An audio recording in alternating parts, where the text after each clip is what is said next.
Les candidats, gouverneurs et sénateurs sont en campagne depuis ce jeudi. Elles courent jusqu'à cette fin de semaine alors que les élections sont prévues pour le lundi prochain.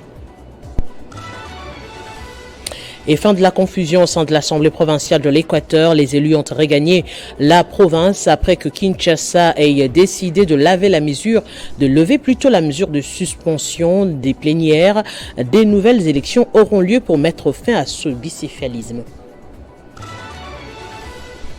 L'arrivée des bateaux de pêche commandés par le gouvernement n'est qu'une question de temps. Marc Ekila a déjà obtenu de son collègue de transport les lettres de mer pour le transport de ses embarcations. Il s'agit au total de 8 bateaux chalutiers. Et dans le Nord Kivu, plaidoyer de la société civile a trouvé écho favorable. Les élèves finalistes ne paieront pas les frais de participation à l'examen d'État, une manière pour le gouvernement de compatir avec les familles victimes de la guerre. Mesdames, Messieurs, bienvenue dans cette édition du journal sur Télé 50. On ouvre d'ailleurs cette édition par cette bonne nouvelle pour les élèves finalistes de la province du Nord Kivu. Sur instruction du président de la République, ils vont passer les examens d'État sans payer le frais de participation. C'est la conseillère principale du gouverneur militaire du Nord Kivu en charge de l'éducation qui l'a annoncé ce jeudi. Prisca Luanda précise que c'est une façon pour le gouvernement congolais de compatir avec les parents et les élèves de cette province qui traversent des moments difficiles suite à la guerre d'agression.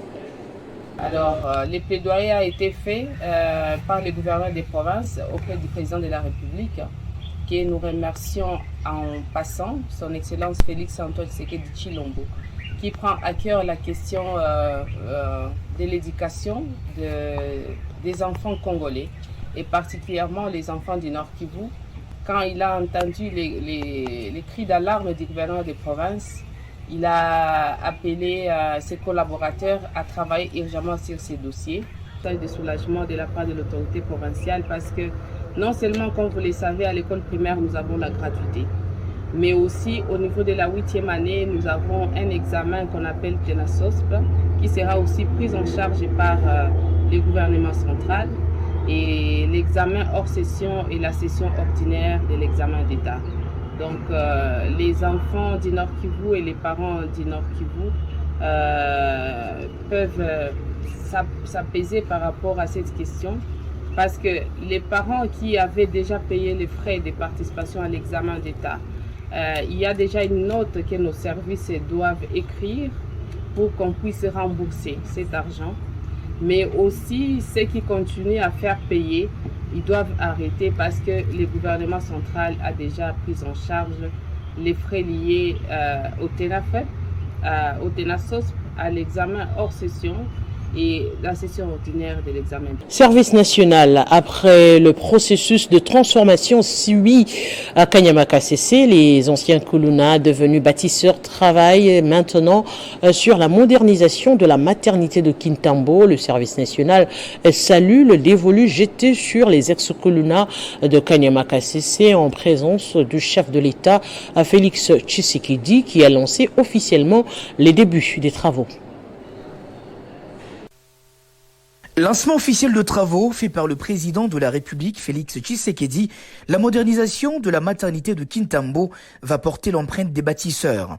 Les commandants du service national, le général-major Jean-Pierre Kassongo-Kabwik, a salué l'engagement du chef de l'État, Félix Tshisekedi, d'améliorer la santé de la population congolaise en confiant cette tâche aux anciens délinquants urbains, communément appelés Kuluna, devenus bâtisseurs au sein du service national depuis plus de 3 ans à Kanyama-Kasese, dont la province du Haut-Lomami. La cérémonie de ce jour est une illustration de votre ferme volonté d'améliorer les conditions de la femme congolaise et plus particulièrement de celles de la femme enceinte ou en situation d'accouchement. Pour cette attention particulière, la femme congolaise nécessitera de vous en être reconnaissante. Excellence, Monsieur le Président de la République, chef de l'État et commandant suprême, le service national est un organe paramilitaire d'éducation, d'encadrement et de mobilisation des actions civiques et patriotiques en vue de la reconstruction et du développement de notre pays. Cette cérémonie a été sanctionnée par la pose de la première pierre, marquant un go donné aux bâtisseurs pour revêtir d'une nouvelle robe la maternité de Kintambo. L'engagement du gouvernement pour l'acquisition des bateaux de pêche sur fonds propres n'a pas affaibli. Les 8 bateaux chalutiers sont terminés. Ils vont devoir prendre la mer pour la RDC. Le ministre de Pêche a obtenu en temps record de son collègue de transport les lettres de mer pour le transport de ces appareils. Des documents récupérés en effet en un temps record de la part du ministre des Transports, Marc Ekila Lukombo, pour son collègue de pêche et élevage, Adrien Bokele-Djema, qui a mené le processus depuis le lancement de l'appel d'offres international jusqu'à cette sortie des chantiers navals. Et ce sont les réunions qu'il a dirigées de même maître, et sur l'occasion, je l'en remercie également. La commande de 8 bateaux de pêche neufs du gouvernement de la République démocratique du Congo est prête. Il s'agit de 3 bateaux de pêche maritimes longs de 27 mètres et 112 tonnes. Ces chalutiers baptisés Patrice Emery Lumumba, Simon Kimbangu et Etienne Tshisekedi Wamulumba seront affectés pour la pêche au niveau de la côte atlantique et 5 petits bateaux de pêche fluviale qui seront affectés dans les fleuves et lacs de la RDC conformément aux études halieutiques du ministère de Pêche et Élevage.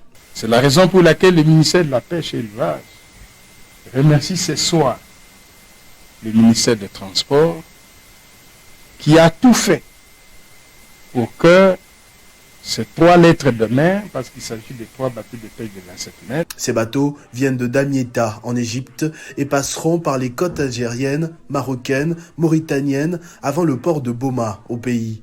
Il faut rappeler que l'acquisition de ces bateaux de pêche est une initiative du chef de l'État, Félix Tshisekedi, inscrit dans sa vision au volet social dans la lutte contre la faim, une promesse qui devient réalité.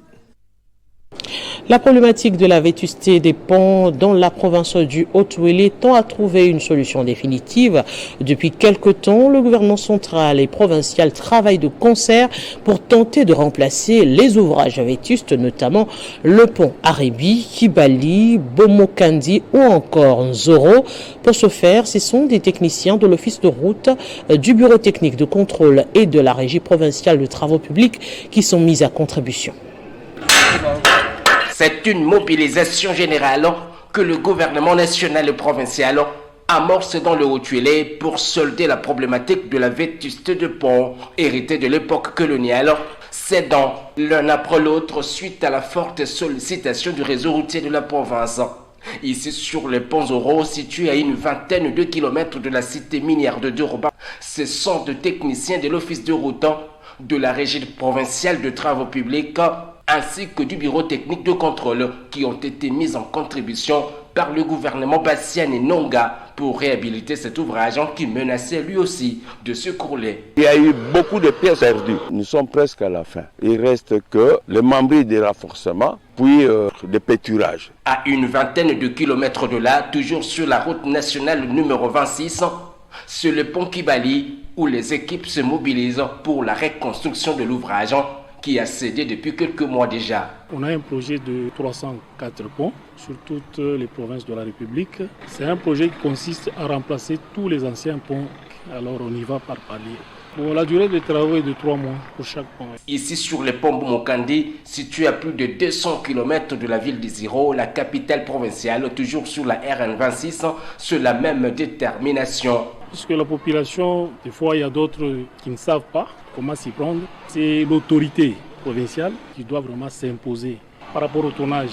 Grâce à la vision du chef de l'État Félix-Antoine Tshisekedi, matérialisée en province par son disciple insoupçonné Christophe Bassiane Nonga, d'ici peu, les travaux de reconstruction du pont Nava sur la RN 25 vont également être relancés afin de permettre à la province de tourner cette page sombre de son histoire moderne, afin de laisser son élan de développement se poursuivre pour le bien-être de la population. La société Plantation et Huileries du Congo se dit victime ce dernier temps des fausses accusations, des allégations qui seraient l'œuvre d'un petit groupe des mauvais acteurs avec intention de déstabiliser cette firme respectueuse des textes légaux. Pourtant, cette entreprise emploie près de 10 000 travailleurs et s'est engagée dans des actions sociales à haute portée au profit des communautés locales vivant autour des sites d'exploitation. Suivez cette mise au point du représentant des actionnaires majoritaire, Kamal Palan. Au cours des dernières semaines, de nombreuses accusations négatives ont été portées contre PHC et son équipe dirigeante. Ces accusations sont fausses et ne visent qu'à déstabiliser la société. Nous sommes très tristes de voir que ces efforts visent à discréditer une entreprise qui apporte d'énormes avantages économiques et sociaux à ses employés, aux communautés rurales et à l'État de la RD Congo. La société est dirigée par une équipe hautement compétente qui jouit de la confiance des actionnaires majoritaires. Les allégations portées contre l'équipe de direction sont fausses et sont l'œuvre d'un petit nombre de mauvais acteurs déterminés à causer des problèmes à l'entreprise. Le conseil et la direction ont toujours respecté la loi et les statuts de la société. Ces mauvais acteurs ne respectent pas la loi et veulent fouler aux pieds les statuts de l'entreprise pour leur propre compte. Malheureusement, ces actions détériorent le climat des affaires et découragent fortement les investisseurs de venir en RD Congo. PHC est la plus grande entreprise agroalimentaire et emploie près de 10 000 personnes. Au cours des 3 dernières années, la société a considérablement augmenté les salaires de son personnel et a investi dans les infrastructures sociales telles que des écoles et des centres de santé pour les communautés autour de ces sites d'exploitation. Les actionnaires majoritaires ont prévu plusieurs projets qui propulseront PHC au leadership de l'agro-industrie en RD Congo et dans le monde, notamment le projet de biogaz et électricité pour les communautés. La société est forte et reste engagée envers ses clients et ses employés. Parlons de la campagne électorale pour les élections des gouverneurs, vice-gouverneurs et sénateurs qui a démarré ce 25 avril 2024 dans les assemblées provinciales et c'est jusqu'au samedi 27 avril 2024, indique un communiqué de presse de la CENI publié le mardi 23 avril 2024 et les résultats provisoires seront publiés le 29 avril prochain. Le constat de cette première journée de campagne ici à Kinshasa avec Jenny Kayembe. Déjà reportées à 2 reprises, les élections de gouverneurs, vice-gouverneurs et sénateurs en République démocratique du Congo auront lieu ce 29 avril 2024, 4 mois seulement après la tenue des élections générales qui ont donné en tête Félix-Antoine Tshisekedi Tshilombo. Il a proclamé quelqu'un d'autre qui n'a même pas mérité ces élections, mais cela s'est passé. Je n'ai pas voulu baisser les bras, je suis jeune, j'ai de l'avenir, je me suis décidé de s'élever. Les objectifs et le projet que j'avais promis à la population, que je puisse mettre cela en pratique, non seulement pour la commune où je réside, mais également pour la ville-province de Kinshasa en général. C'est jeudi, les candidats en lice ont inondé les assemblées provinciales pour déposer leur programme des sociétés à l'occasion d'une journée marquant les débuts de la campagne électorale pour ces scrutins. À l'exemple de la ville de Kinshasa qui en compte 50 au total.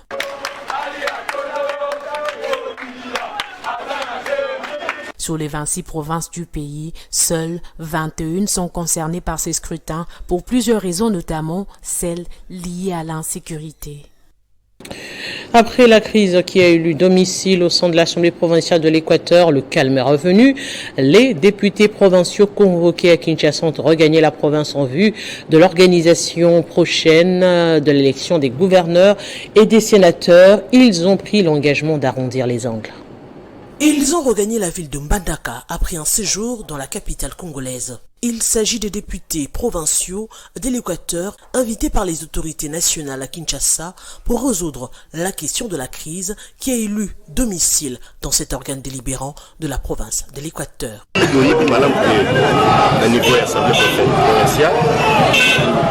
ezalaki na mobulu parce que tobandaki koyoka comme si il y avait des D'une part, nous allons créer un bureau d'âge et s'organiser pour qu'il va créer ça à l'élection.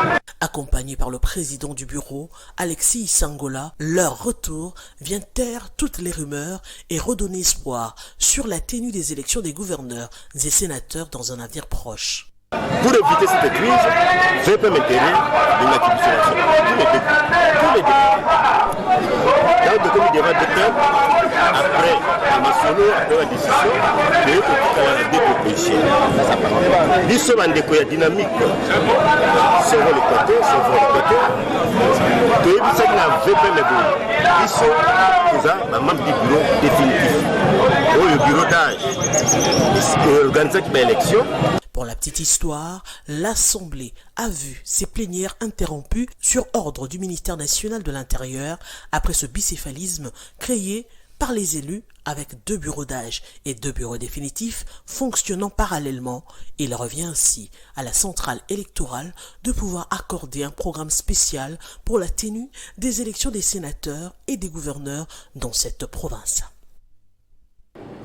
Et face à la presse ce jeudi, Eugène Diomindongala a annoncé être candidat à l'élection des gouverneurs et sénateurs de la ville-province de Kinshasa. Le leader du parti politique, la démocratie chrétienne, évoque plusieurs problématiques de la ville qu'il s'engage à y remédier une fois élu gouverneur de la ville de Kinshasa par les députés provinciaux. Pourquoi avons-nous l'ambition aujourd'hui de nous porter candidat au gouvernorat de la ville de Kinshasa? Je suis Kinois. Je vis évoluer cette ville qui était au départ une ville de 500 000 habitants. Et aujourd'hui, en 2024, la ville de Kinshasa tend vers une population de plus ou moins 16 millions d'habitants. Et avec cette augmentation significative de la population kinoise, il faudrait changer la méthode de gouverner la ville. Nous vivons dans Kinshasa. Aujourd'hui, la ville de Kinshasa devient une ville problématique par rapport à l'insécurité, par rapport à l'assainissement, par rapport au transport, les embouteillages, les infrastructures qui sont devenues vétustes. Et il faudrait faire quelque chose pour rendre cette ville moderne. Moi, gouverneur de la ville de Kinshasa, je vais commencer tout d'abord par planter les décors d'instaurer la sécurité dans la ville de Kinshasa. Notre premier objectif va consister à présenter un projet au gouvernement central. Ce projet va consister à mettre en place une police de proximité. Et nous avons aussi des problèmes de marché dans les artères de la ville, les marchés pirates. Il faudra régulariser ces marchés, doter la ville de marchés qui seront réglementés par la ville. Il y a des espaces où il faut créer d'autres marchés et les moderniser. Nous avons aussi un problème par rapport à l'assainissement et à l'environnement de la ville.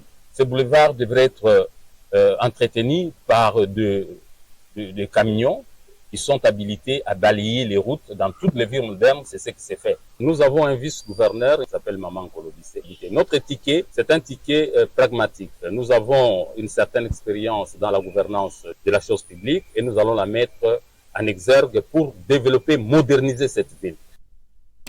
Au Sud-Kivu, l'arrivée du ticket Émile Soumaïli Miseka, maître Chouma Valeur, candidat aux élections des gouverneurs de province, a été électrique, une démonstration de force de la volonté de la population venue nombreuse pour soutenir leur choix et inspirer les élus provinciaux à voter ces candidats de l'Union sacrée de la nation.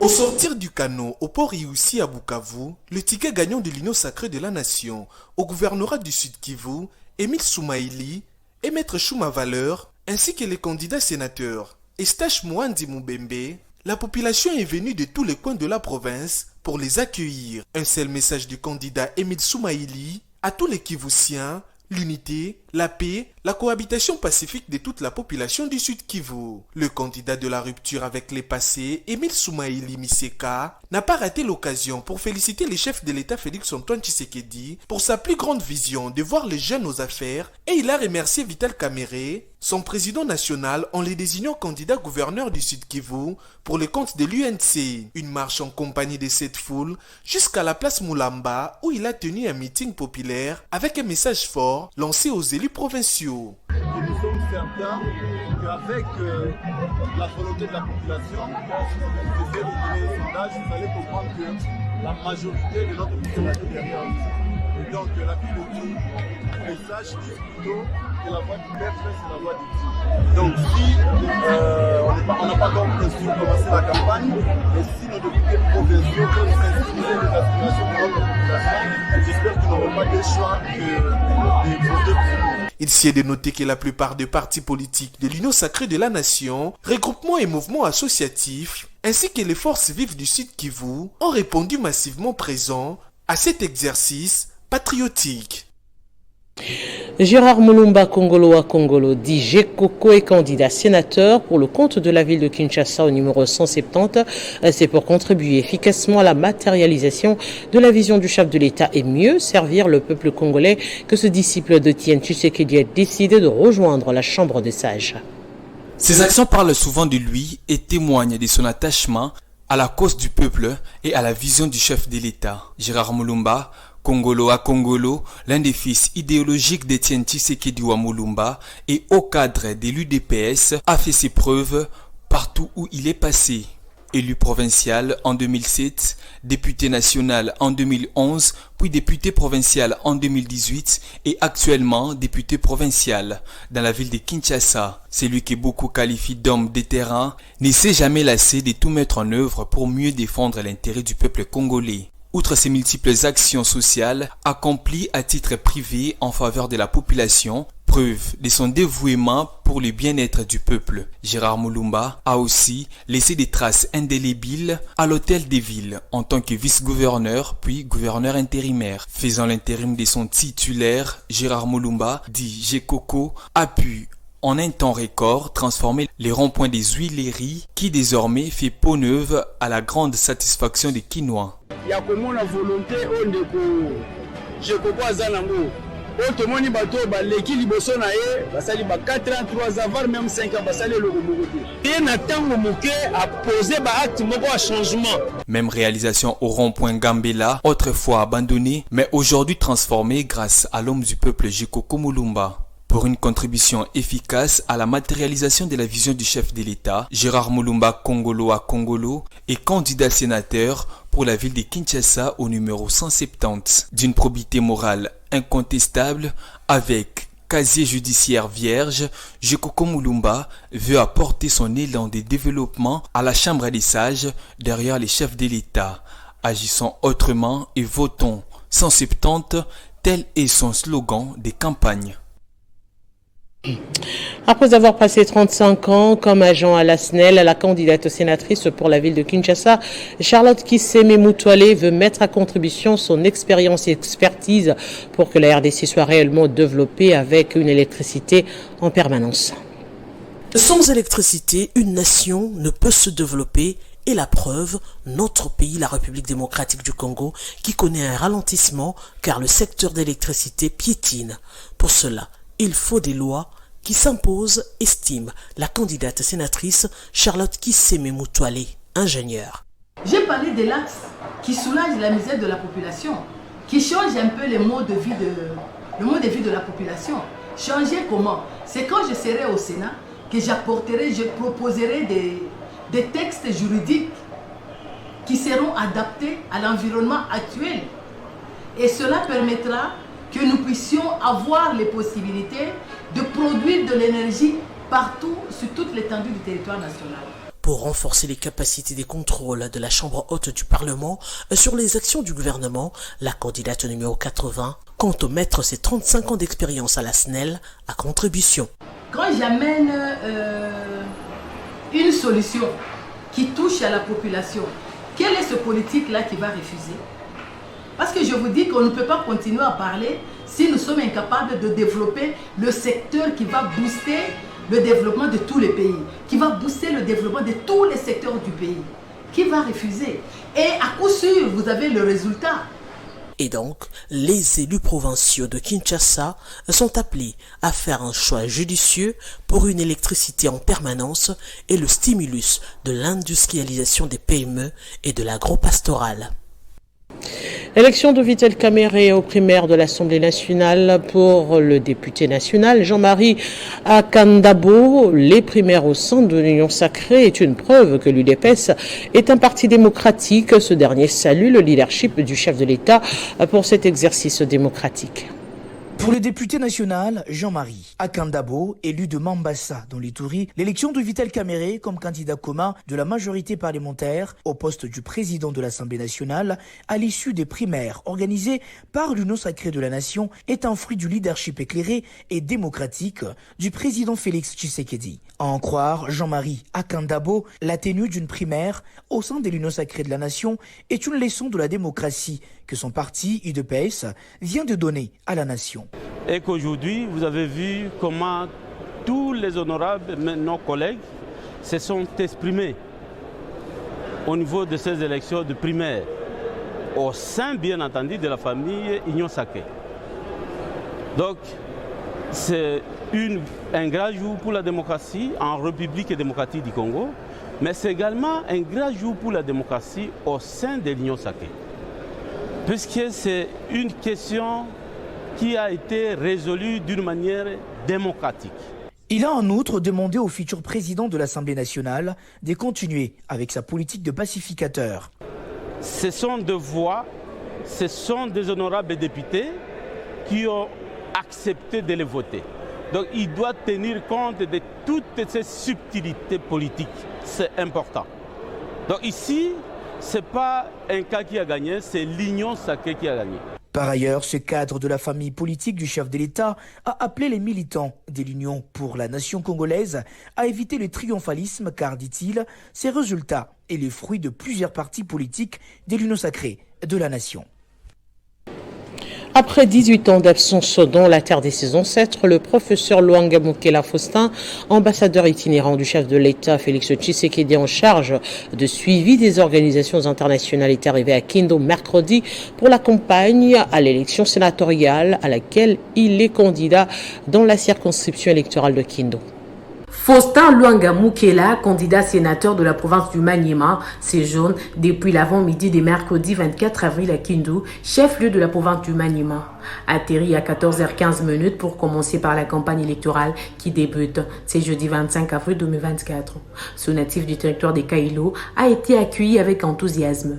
De l'aéroport national de Kindu, passons par le boulevard Joseph Kabila, monument du cinquantenaire, tout en faisant les pieds, ensemble avec la population du Maniema et tous les chefs de la communauté Songola présents pour la circonstance, jusqu'à l'hôtel Maniema où un meeting populaire a été tenu. Accueilli par l'ingénieur Georges Okanda Yoshiko, coordinateur de la fondation Faustin Luanga, le candidat à la Chambre haute du Parlement a expliqué les raisons et motifs de sa candidature. Pour Georges Okanda, qui a devant tout remercié la présence de la population du Maniema en général et celle des Kindu en particulier pour l'accueil réservé à leurs frères 18 ans après son absence dans les chefs-lieux du Maniema.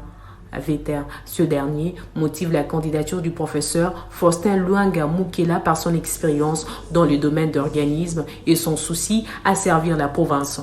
Il demande par ailleurs aux députés provinciaux de jeter leur dévolu à son mentor pour déclencher le développement de la province du Maniema. La campagne électorale des élections sénatoriales et celle de gouverneurs et vice-gouverneurs débute ce vendredi 25 avril. Le samedi 27 avril 2024, les scrutins est prévu pour le 29 avril de la même année. Il s'est tenu ce jeudi au siège d'Advance Congo une conférence de presse du rapport Pilier 3. Lors de cet événement, il était question de présenter à l'opinion publique les informations quantitatives et qualitatives de cette entité conformément à l'article 2 de l'instruction 55 de la Banque centrale du Congo. Être leader de la microfinance et avoir une croissance rentable et soutenue sur les 5 prochaines années sont là les objectifs qui s'assignent Advance Congo en RDC. C'est le directeur général de cette entreprise, Jean-Luc Nzumbu, qui l'a affirmé lors d'un point de presse animé ce jeudi, au cours duquel il a rappelé les 4 orientations stratégiques sur quoi reposent les projets et actions mis en place par Advance Congo. Nous devons renforcer notre environnement de risque. Vous savez qu'on est dans un secteur financier avec des risques divers. Donc on doit s'assurer que l'organisation interne pour gérer les risques est bien assurée par un dispositif de contrôle interne. Herman Foucault, directeur marketing et commercial, précise que Advance Congo cible les micro, moyennes et petites entreprises du pays. Notre croissance est plus portée sur les micros, les petites et les moyennes entreprises. Donc l'idée c'est le secteur, tous ceux qui font dans le commerce général, la vente des détails, le secteur informel également, parce que nous avons un rôle qui est celui d'accompagner toutes ces personnes qui sont dans le secteur informel progressivement à améliorer la gestion de leurs activités. Pour rappel, Advance Congo a réalisé jusqu'au 31 décembre 2023 un résultat net de 888 838 425 francs congolais au cours de l'exercice de cette même année. Les activités d'Advance Congo restent donc orientées vers les secteurs peu ou mal desservis par les institutions financières ainsi que les secteurs nécessiteux d'une inclusion financière. Venons au rappel des principaux titres. Les candidats gouverneurs et sénateurs sont en campagne depuis ce jeudi. Elles courent jusqu'à cette fin de semaine alors que les élections sont prévues pour le lundi prochain.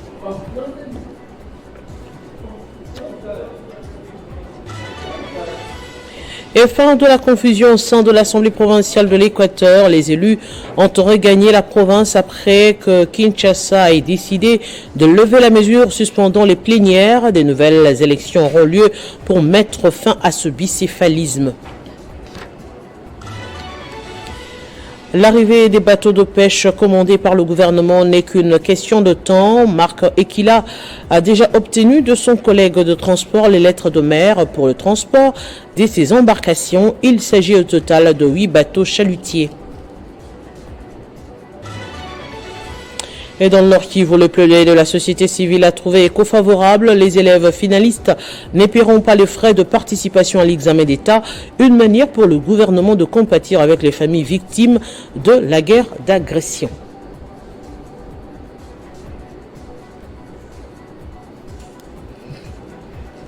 Mesdames, Messieurs, ce journal est complètement terminé. Merci de votre attention. Soutenez le programme de votre chaîne Télé 50.